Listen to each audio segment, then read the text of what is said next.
तो हेलो दोस्तों, आप सभी का स्वागत है एक बार फिर से हमारे जनरल साइंस के इस नई क्लास में। कल हमने पिछले दो वीडियो में कोशिका के बारे में पढ़ा था। पहली वीडियो में हमने कोशिका के बारे में जाना, दूसरे में हमने कोशिका विभाजन के बारे में पढ़ा, जिसमें हमने असूत्री, अर्धसूत्री, विषम सूत्री तीन विभाजन पढ़े हैं। आज हम कोशिका की संरचना पढ़ेंगे। वैसे हमारा मेन टॉपिक होगा कोशिका की संरचना। कोशिका की संरचना कैसी होती है, उसके विभिन्न जो अंग होते हैं उसमें कौन कौन से होते हैं, उनके बारे में जानकारी प्राप्त करेंगे।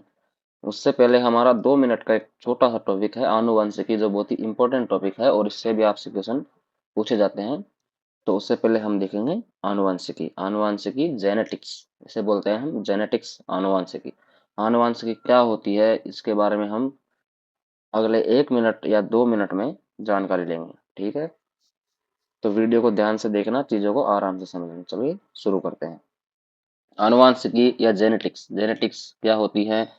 वे लक्षण जो पीढ़ी दर पीढ़ी दिखाई देते हैं या संचरित होते हैं, जेनेटिक्स कहलाते हैं। पीढ़ी दर पीढ़ी का मतलब समझते हो आप? पीढ़ी दर पीढ़ी का मतलब होता है आनुवंशिकी वो होती हैं जिसके लक्षण पीढ़ी दर पीढ़ी, जैसे अपने माँ बाप के लक्षण अपन में आए, अपने लक्षण अपनी औलाद में जाए, इस तरह से जो होती है आनुवंशिकी होती है। पीढ़ी दर पीढ़ी दिखाई देना वो क्या कहलाता है? आनुवंशिक कहलाता है। आनुवांशिकी के खोजकर्ता मेंडल थे। आनुवांशिकी के खोजकर्ता कौन थे दोस्तों? मेंडल नामक एक वैज्ञानिक थे जिन्होंने आनुवांशिकी की खोज की थी। सन 1909 में जोहान्स नामक वैज्ञानिक ने पहली बार जिन शब्द का प्रयोग किया। यह क्वेश्चन एग्जाम्स में कई बार पूछा गया है। जोहान्स नामक जो वैज्ञानिक हुए हैं उन्होंने 1909 में पहली बार जिन शब्द का प्रयोग किया। जिन शब्द का मतलब है, जिन शब्द से बना है जेनेटिक्स। Genetics means आनुवांशिकी। तो जिन शब्द का प्रयोग सबसे पहले किसने किया था? जोहान्स नामक एक वैज्ञानिक हुए हैं, उन्होंने जिन शब्द का सबसे फर्स्ट टाइम मतलब यूज किया था, जिन शब्द का। मेंडल ने आनुवांशिकी की खोज के लिए मटर के पौधे का प्रयोग किया। आनुवांशिकी की जब खोज की थी मेंडल ने आनुवांशिकी, मेंडल खोज करता थी, ये चीज हमने पर देख लिया है। तो इन्होंने जो है आनुवांशिकी खोज किस तरह की? सबसे पहले इन्होंने अपना प्रयोग किस पे किया? मटर के एक पौधे पर मेंडल ने आनुवांशिकी खोज के लिए प्रयोग किया था, तथा संकरण क्रिया द्वारा नई प्रणाली के पौधे प्राप्त किए। संकरण क्रिया आनुवांशिकी के अनुसार उन्होंने जब मटर के पौधे पर आनुवांशिकी का प्रयोग किया तो उससे उन्होंने नए पौधे प्राप्त किए।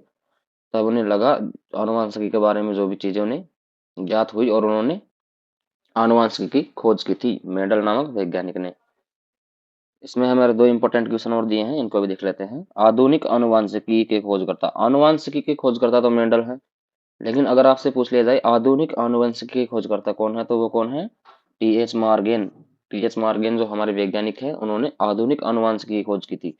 तो हमें बिल्कुल ये ध्यान रखना है, आनुवंशिकी के खोजकर्ता होंगे मेंडल, तथा आधुनिक आनुवंशिकी के खोजकर्ता होंगे टीएच हैंडले। कृत्रिम जीन संश्लेषण सर्वप्रथम किसके द्वारा दिया गया? कृत्रिम जीन संश्लेषण सर्वप्रथम किसके द्वारा दिया गया? डॉक्टर हरिगोविंद खुराना के द्वारा। जबकि जिन जो शब्द है उसका प्रयोग सबसे पहले किसने किया था? जोहान्स नामक वैज्ञानिक ने किया था। उम्मीद है दोस्तों आपको आनुवांशिकी की समझ आई होगी। अब हम पढ़ेंगे कोशिका के विभिन्न अंगों के बारे में, कोशिका की संरचना के बारे में। चलिए आगे। चलिए दोस्तों, अब हम देखते हैं कोशिका के विभिन्न अंगों के बारे में। कोशिका की संरचना कैसी होती है, उसमें क्या क्या अंग पाए जाते हैं, मतलब जैसे मानव शरीर होता है, शरीर में हाथ पैर मुंह जो अलग अलग अंग पाए जाते हैं, उस प्रकार कोशिका में क्या क्या चीजें जो है पाई जाती हैं, उनके बारे में हम जानकारी लेते हैं। कोशिका के विभिन्न अंग। सबसे पहले आती है हमारी कोशिका झिल्ली। कोशिका झिल्ली क्या होती है इसके बारे में देखते हैं। इसमें कोशिका के विभिन्न भाग पाए जाते हैं। यह सामान्यतः प्रोटीन से बनी होती है। कोशिका झिल्ली होती है, इसमें क्या है, कोशिका के जो विभिन्न भाग है वो कोशिका झिल्ली में पाए जाते हैं। और ये सामान्यतः किससे बनी होती है दोस्तों? प्रोटीन से बनी होती है। कोशिका झिल्ली का निर्माण प्रोटीन के द्वारा होता है और कोशिका के विभिन्न भाग इसमें पाए जाते हैं। बिल्कुल आपको ये बातें याद रखनी है। कोशिका झिल्ली पादप व जंतु दोनों में पाई जाती हैं। कोशिका झिल्ली जो ये होती है, ये पादप तथा जंतु दोनों में पाई जाती है। ये पेड़ पौधों में भी पाई जाती है तथा जंतुओं में भी पाई जाती है कोशिका झिल्ली। और इम्पोर्टेंट बात है कि कोशिका झिल्ली को हम प्लाज्मा झिल्ली के नाम से भी जानते हैं। जो हमारी कोशिका झिल्ली होती है इसे हम प्लाज्मा झिल्ली भी कहते हैं। उम्मीद है इतनी बात आपको समझ में आई होगी। अब बढ़ते हैं हम आगे। आगे देखते हैं हम दूसरा भाग जो आता है इसका, वो आता है कोशिका भित्ति। कोशिका भित्ति क्या होती है? यह केवल पादपों में पाई जाती है। कोशिका झिल्ली पादप व जंतु दोनों में पाई जाती है, लेकिन कोशिका भित्ति जो होती है दोस्तों, यह केवल पादपों में पाई जाती है, जंतुओं में नहीं पाई जाती है। यह सामान्यतः सेल्यूलोज की बनी होती हैं, जो पादप में सुरक्षा तथा आकार दोनों का देने का कार्य करती हैं। कोशिका भित्ति जो होती है ये सेल्यूलोज की बनी होती है। कोशिका झिल्ली है, ये बनी होती है प्रोटीन की, लेकिन कोशिका भित्ति जो होती है दोस्तों, ये सेल्यूलोज की बनी होती है, जो पादप में सुरक्षा तथा पादप को आकार देने का कार्य करती है। मतलब किसी पेड़ पौधे की सुरक्षा करना एवं उसके आकार का निर्धारण कौन करती है? कोशिका भित्ति करती है। कोशिका भित्ति किसकी बनी होती है दोस्तों? सेल्यूलोज की बनी होती है, और ये केवल पादपों में पाई जाती है। इन दोनों में बिल्कुल कंफ्यूज नहीं होना है, कोशिका झिल्ली और कोशिका भित्ति में। आपको क्लियरली ये बात याद रखनी है, कोशिका झिल्ली जो होती है पादप जंतु दोनों में पाई जाती है। कोशिका झिल्ली को प्लाज्मा झिल्ली कहते हैं। ये प्रोटीन से बनी होती हैं और इसमें कोशिका के विभिन्न भाग पाए जाते हैं। बस इतनी बातें आप कोशिका झिल्ली के बारे में याद रखना। बाकी कोशिका भित्ति में हमारी नॉर्मल सी दो बातें हैं। ये केवल पादपों में पाई जाती है, सेल्यूलोज की बनी होती है, और ये कार्य क्या करती है? पादप को सुरक्षा करना एवं उसको आकार का निर्धारण करना कोशिका भित्ति का कार्य होता है। ठीक है दोस्तों, अब पढ़ते हैं आगे। यहाँ पे थोड़ी पादप की जो संरचना भी दिखाई गई है, इसमें इधर कोशिका भित्ति है जो सेल्यूलोज की बनी होती है, इधर कोशिका झिल्ली है, ये प्रोटीन की बनी होती है, इस तरह से। अब नेक्स्ट पार्ट हमारा तीसरा जो है वो पढ़ते हैं हम माइटोकॉन्ड्रिया। दोस्तों माइटोकॉन्ड्रिया जो है बहुत ही इंपॉर्टेंट पार्ट है, इससे हर एग्जाम में 90% पॉसिबिलिटी है कि क्वेश्चन पूछा ही पूछा जाता है माइटोकॉन्ड्रिया से। माइटोकॉन्ड्रिया को आपको बिल्कुल ध्यान में रखना है, बिल्कुल आसानी से पढ़ना है। माइटोकॉन्ड्रिया जो है इसको हिंदी में कहते हैं सूत्र कणिका। हो सकता है आपसे ऐसा भी पूछ लिया जाए सूत्र कणिका क्या है, आप बिल्कुल कंफ्यूजन हो जाओगे, लेकिन आपको कंफ्यूज नहीं होना है, चीजों का ध्यान रखना है। माइटोकॉन्ड्रिया को हिंदी में सूत्र कणिका भी कहते हैं। इसे कोशिका का शक्ति ग्रह या पावर हाउस कहते हैं। ये क्वेश्चन कई बार एग्जाम में पूछा गया है, बहुत सारी एग्जाम्स में इस क्वेश्चन को पूछा गया है। कोशिका का पावर हाउस या शक्ति ग्रह किसे कहते हैं? माइटोकॉन्ड्रिया को। आज के बाद आपको बिल्कुल भूलना नहीं है, कोशिका का शक्ति ग्रह या पावर हाउस माइटोकॉन्ड्रिया को कहते हैं। माइटोकॉन्ड्रिया जो है इसकी खोज की है अल्टमैन नामक वैज्ञानिक ने। अल्टमैन नामक जो वैज्ञानिक हुए इन्होंने माइटोकॉन्ड्रिया की खोज की है। मनुष्य में श्वसन माइटोकॉन्ड्रिया में संपन्न होता है। जो मनुष्य के अंदर जो श्वसन की प्रक्रिया होती है दोस्तों, उसमें जो ये श्वसन स्टार्टिंग से लेकर एंड तक जहां पर ये संपन्न होता है, कंप्लीट होता है, श्वसन की जो क्रिया कंप्लीट होती है वो कहाँ पे होती है? माइटोकॉन्ड्रिया में होती है। ये बात आपको बिल्कुल ध्यान में रखनी है। देखिए ये चीजें हमारे जीवन में भी बहुत उपयोगी है, हमें ये चीजें ध्यान होना बहुत ही जरूरी है। मैं आपको इतनी आसानी से चीजों को समझा रहा हूँ ताकि चीजें आपको याद रहे। बिल्कुल आप अगर दिल से पढ़ोगे तो आपको चीजें दिमाग में याद रहेगी, कभी नहीं भूल पाओगे। मनुष्य में श्वसन माइटोकॉन्ड्रिया में संपन्न होता है, क्योंकि कोशिका इसी के दौरान श्वसन करती है। इस चक्र को केब्स चक्र कहते हैं। केब्स चक्र का क्वेश्चन भी दोस्तों कई एग्जाम्स में पूछा गया है, बहुत बार पूछा गया है। केब्स चक्र क्या है?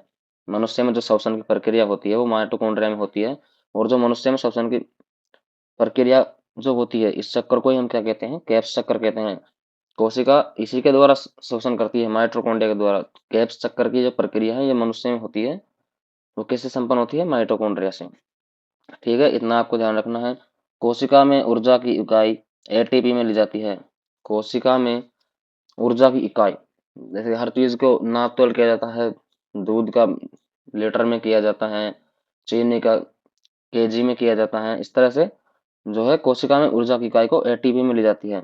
एटीपी में इसको मापा जाता है, ऊर्जा कितनी कोशिका में कितनी ऊर्जा है जो भी है वो एटीपी के द्वारा ही मापा जाता है।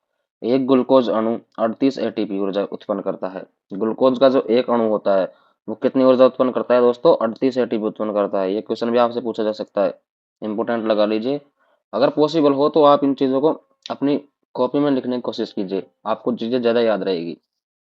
लेकिन वो उसके बाद वीडियो पूरी होने के बाद आप इन्हें लिखिए, पहले इन्हें समझने की कोशिश कीजिए, याद करने की कोशिश कीजिए, ताकि आप जीवन में कभी भूल नहीं पाओ। एक ग्लूकोज अणु 38 एटीपी ऊर्जा उत्पन्न करता है, ये बात आपको बिल्कुल ध्यान रखती है। अब देखते हैं आगे।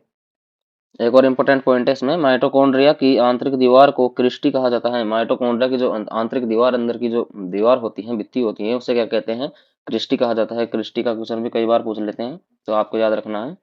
अब हम देखते हैं इसका क्वेश्चन। मनुष्य में श्वसन क्रिया किस चक्र के द्वारा पूर्ण होती है? ये क्वेश्चन पूछा गया है दोस्तों एग्जाम में, तभी यहाँ पर नोट हुआ है।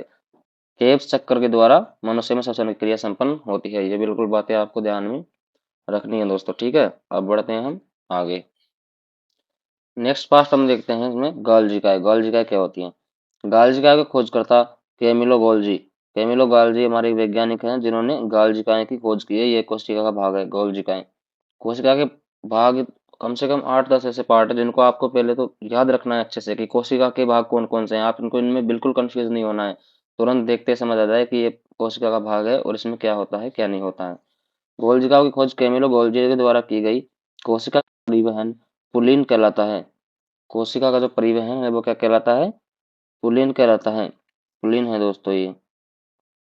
यह कोशिका में विभिन्न भागों को संचरित करने का कार्य करता है। कोशिका के जो विभिन्न भाग है उनको संचरित करने का ये कार्य करता है। और ये क्या कहलाता है? पुलिन कहलाता है। गोल्जिकाएं। गोल्जिका को खोजकर्ता किसने की? कैमिलो गाल्जी ने की। ठीक है दोस्तों, इतनी बात आपकी समझ आई होगी। चलिए दोस्तों, अब देखते हैं कोशिका का अगला भाग। अगला भाग है रसदानी या वोकल्स। इसका मुख्य कार्य कोशिका में पानी को संग्रहित करना होता है। पेड़ पौधों को में रसदानियां लंबी होती है। पेड़ पौधों में रसदानियां लंबी होती है मतलब तने के अंदर ही पाई जाती हैं। रसदानी का कार्य होता है कोशिका में पानी को संग्रहित करना। जो आवश्यकता होती है, आवश्यकता अनुसार पानी को संग्रहित करने का काम करता है वो कौन करता है? रसदानी का ये कार्य होता है। ठीक है दोस्तों, अगला पार्ट हम पढ़ते हैं इसका, तारकाय। तारकाय क्या होता है? तारकाय की खोज करता बोवेरी ने की। तारकाय जो है इसकी खोज किसने की? बोवेरी नामक वैज्ञानिक ने की। कोशिका विभाजन करना। कोशिका विभाजन का कार्य कौन करता है दोस्तों? तारकाय करता है। अगर आपसे सिंपली पूछ लिया जाए कि कोशिका में विभाजन का कार्य कौन करता है? तारकाय करता है। जल संग्रहित कौन करता है? रसधानी जल संग्रहित करने का कार्य करती है। अंगों को संचारित कौन करता है? गोल्जिकाएं अंगों को संचारित करती है।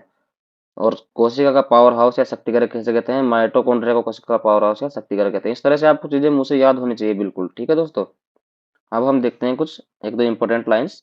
मानव शरीर में सबसे लंबी तेजी से वृद्धि वाला अंग यकृत। हमारे मनुष्य के जो शरीर में जो सबसे तेजी से वृद्धि करने वाला जो अंग होता है वो कहलाता है दोस्तों यकृत। यकृत में सबसे तेज वृद्धि होती है। अगला देखते हैं, सबसे धीमी गति से बढ़ने वाला अंग कोशिका मस्तिष्क। मस्तिष्क सबसे धीमी गति से बढ़ता है। मस्तिष्क आप जानते हो जब बच्चा पैदा होता है तो उसमें इतना दिमाग उसका नहीं होता है कि वो मतलब हर चीजों को समझ पाए, लेकिन जैसे धीरे धीरे उम्र के साथ उसका मस्तिष्क ग्रो करता है और कुछ टाइम बाद जब वह बड़ा होने लगता है धीरे धीरे उस हिसाब से उसका मस्तिष्क काम करने लगता है, चीजों को वह समझने लगता है, हर चीज उसके समझ में आने लगती है। तो मस्तिष्क जो है वो बहुत ही स्लो ग्रो करता है, जबकि यकृत जो है मनुष्य के शरीर में सबसे तेजी से वृद्धि करने वाला अंग है। आगे देखते हैं, जहां तार का उपस्थित नहीं होगा वहां कैंसर भी नहीं होगा। अगर जहां पर तार का नहीं होगा वहां पर कैंसर नहीं हो सकता है। फिर भी मस्तिष्क में कैंसर क्यों होता है? इसका कारण निम्न होगा। अब देखिए, जहां तार का उपस्थित नहीं होता है ना वहां पे कभी कैंसर नहीं होता है, लेकिन फिर भी मस्तिष्क के अंदर कैंसर होता है। ऐसा क्यों है? इस चीज को हमें समझना होगा। आइए देखते हैं अब आगे। मस्तिष्क में क्या होता है दोस्तों? मस्तिष्क जो हमारा मस्तिष्क होता है, ब्रेन। ब्रेन में क्या होता है? 90% पाई जाती है न्यूरॉन कोशिका और 10% पाई जाती है गैलियम कोशिका। लेकिन दोस्तों 90% न्यूरॉन कोशिका पाई जाती है उसमें बिल्कुल भी तार का उपस्थित नहीं होता है।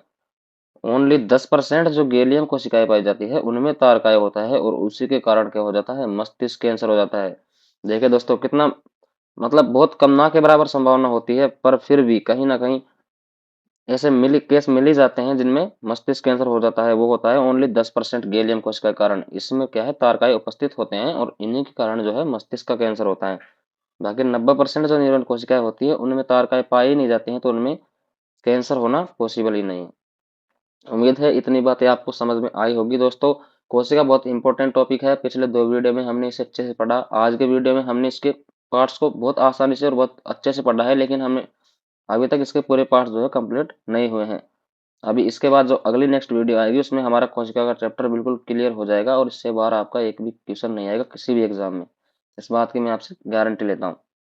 तो बस आप जुड़े रहिए। वीडियो अच्छी लगी है तो चैनल को सब्सक्राइब जरूर करें, वीडियो को लाइक करें, अपने दोस्तों के साथ शेयर करें। आपका बहुत बहुत धन्यवाद। Thank you so much.